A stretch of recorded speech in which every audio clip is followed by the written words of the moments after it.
So we're out here on the Ravens Cliff Trail. There's a lot more people out here now than there were earlier. People heading to the waterfalls while I'm heading back. But coming out here really calms the soul, the mind, body, spirit complex. It's just a magical feeling to be out here. And everybody that I've run into except one has a smile on their face.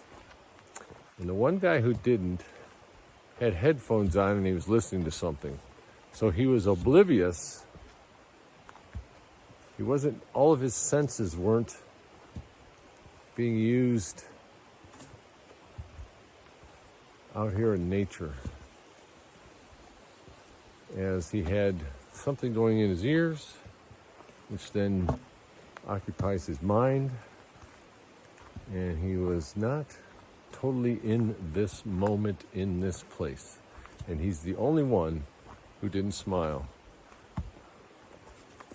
And that's unfortunate. Did you make it all the way? Oh, yeah. Yeah. Enjoy your day. Yeah, you too.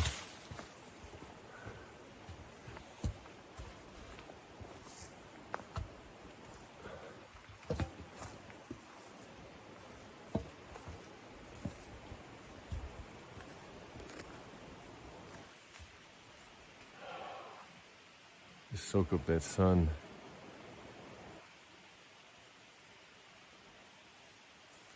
Last time I did a talk was when this whole USAID thing started. Boy, have things gotten wild or what? This is why we gotta find ways to detach from all that. Because while I was thinking about a little while ago, while it looks like we live in extremely chaotic times, if we can pull back and look at things from a higher perspective, a different perspective.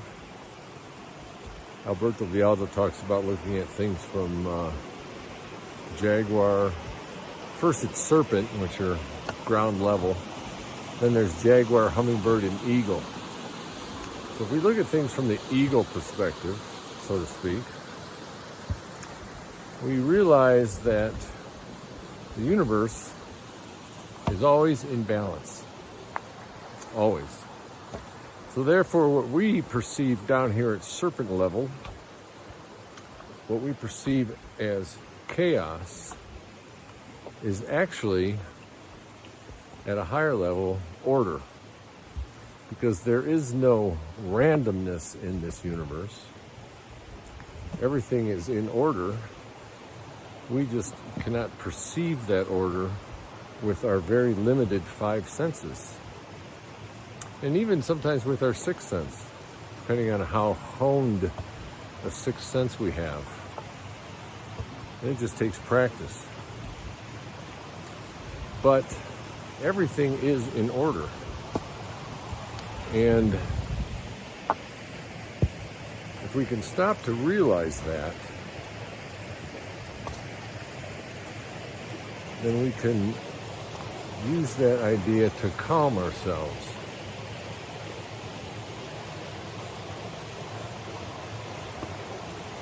And to be the witness of these events as they unfold without becoming emotionally attached to them. This is why it's very important to utilize discernment on social media, for example, with who we connect with, who we respond to. And I'll give you an example of something that happened yesterday. This woman that I was following posts some interesting stuff on this. She's a young woman. I like these young people because a lot of them are very awakened at a young age, and it's always interesting. And to follow what they have to say and what they're experiencing. But she said, she posted a picture of her and two men. One of them, she's probably 30-ish something. One of the men was Deepak Chopra. I didn't recognize the other one. But she said in the post, this is on Instagram, she said that something about technology is going to help us connect to nature and our inner nature. And that's a quote. Connect to our nature and our inner nature. And I thought to myself, well, I don't think so. Technology, as we have come to invent over the last 100 or so years since we created quantum physics and harnessed the power of the atom and the electron especially with our electronic devices, we have to ask ourselves if in the 100 to 120 years since that time up to now, are we better off with all this technology or not? And that's a interesting question. Somebody's coming up behind me, I see. Let them pass. There you go. Whoa, wait.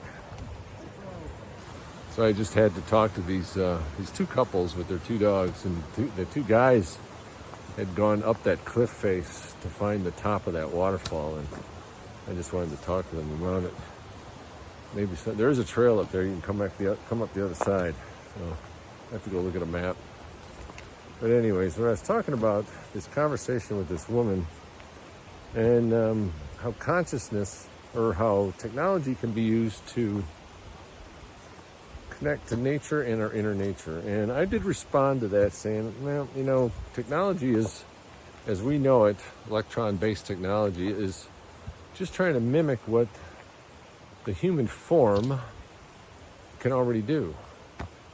And she responded with a kind of a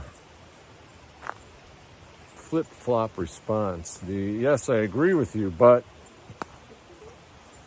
And then she went on to something else. And it was very interesting because what I'm seeing with these young people, and they have to be, if you're listening to this, you have to be very careful about who's the master and who's the slave. Because we are falling into a society, if we're not conscious of this, we are falling into becoming the slave. This whole Doge AI thing that's going on, coupled with Bitcoin, central bank digital currencies, all of this is or could be used to enslave us to technology as the master. And I'm sure that there are some people, the Ray Kurzweils of the world, if you don't know who he is, or Eric Schmidt, if you don't know who he is, former head of Google, now works at the Department of Defense, deep in the bowels of this deep state, DARPA kind of thing. These people, along with Elon, they think they can create a better human through human-made technology. And there's a real cognitive dissonance in that thought process, I believe. But the sadder part of the whole thing is that it seems to show that there are a lot of people out here in our world right now who are so deeply traumatized and disconnected from their essence that they think that the only way to improve human life is through man-made technology. and the melding or the morphing of humans into part machine. And that's just, the logic there escapes me, but this isn't a logical argument. I've always said for decades now that in the battle between emotions and logic, emotion will win out.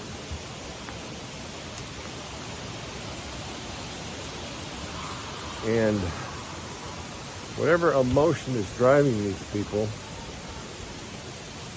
I wish we could get them down to Costa Rica to do some ayahuasca. But that's probably not going to happen.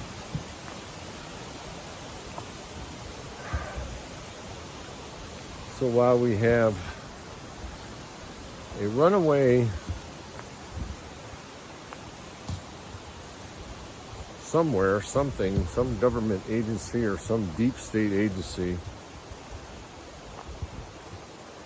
wanting to stick a needle into everything that moves. I saw a video about how they were jabbing fish. First they anesthetized the fish, then they jabbed the fish. It's in a factory farm. But basically, we seem to have this group of people who believe, for whatever reason, that the best thing for humanity is to stick a needle in them and into our animals, fish, cows, chickens. It's very disturbing. And people are going to have to rise up. You see, I'm seeing it all over, but the resistance right now is very disorganized, and I don't have all the answers. So if you're watching this, just understand how powerful you are as a human being on this beautiful planet Earth. Because you are powerful beyond belief.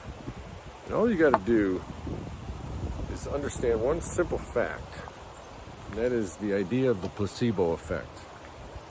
The idea that people heal themselves with their thoughts, and that the placebo effect, until recently, the placebo was used as the gauge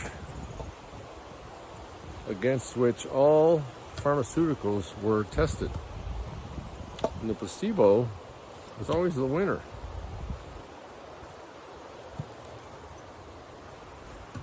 And when you understand that, you begin to understand just how powerful you are.